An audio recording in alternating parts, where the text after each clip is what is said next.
નમસ્કાર મિત્રો, સ્વાગત છે આપ સૌનું અમારી યુટ્યુબ ચેનલમાં। તો હાલ મિત્રો હવામાન વિભાગે કરી ભારેથી અતિભારે વરસાદની આગાહી।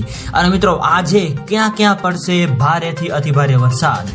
તો મિત્રો વરસાદ તેમજ વાવાઝોડાને લગતી તમામ નવી અપડેટ માટે અમારી ચેનલની અંદર જે પણ મિત્રો નવા છે સબસ્ક્રાઇબ નથી કરી તો સબસ્ક્રાઇબ કરી લેજો। અને મિત્રો વિડીયો ગમે તો વિડીયોને લાઈક કરો, શેર કરો અને કોમેન્ટ કરો। તો મિત્રો હાલની જો આપણે વાત કરીએ તો સૌરાષ્ટ્રના વિસ્તારો અને દક્ષિણ ગુજરાતના વિસ્તારોની અંદર ભારેથી અતિભારે વરસાદની આગાહી વ્યક્ત કરવામાં આવી રહી છે।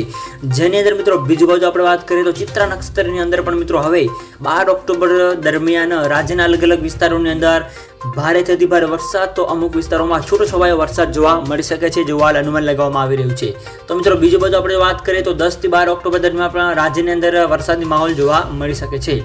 આ સાથે સાથે બંગાળની ખાડીની અંદર અને અરબી સમુદ્રની અંદર પણ મિત્રો ઓક્ટોબર મહિનાની અંદર લો પ્રેશર સિસ્ટમ બનવા જઈ રહી છે। અને મિત્રો આ લો પ્રેશર સિસ્ટમ જે છે એ ડિપ્રેશન તેમજ ડીપ ડિપ્રેશનમાં ફેરવાઈને તે ચક્રવાત એટલે કે વાવાઝોડાની અંદર તબદીલ થશે કે નહીં તેના વિશે પણ મિત્રો જેમ સમગ્ર નવી અપડેટ આવતી જશે એમાં અમે તમને જણાવતા રહીશું। તો બીજી બાજુ નવરાત્રી દરમિયાન પણ મિત્રો વરસાદની હાલ શક્યતાઓ જે છે એ વ્યક્ત કરવામાં આવી રહી છે। અને આ સાથે સાથે શરદ પૂર્ણિમાના દિવસોમાં પણ વરસાદી માહોલ જોવા મળી શકે છે એવું અનુમાન લગાવવામાં આવી રહ્યું છે। આ ઉપરાંત મિત્રો અરબી સમુદ્રની અંદર તેમજ બંગાળની ખાડીની અંદર મિત્રો નવી લો પ્રેશર સિસ્ટમ પણ બનવા જઈ રહી છે જેની મિત્રો સંપૂર્ણ નવી અપડેટ જે આપતી જશે એમાં અમે તમને જણાવતા રહીશું। તો મિત્રો વિડીયો ગમે તો વિડીયોને લાઈક કરો, શેર કરો અને સબસ્ક્રાઇબ કરો તેમજ આવો સાથ અને સહકાર આપતા રહો। તો મિત્રો આપ સૌનો ખૂબ ખૂબ આભાર।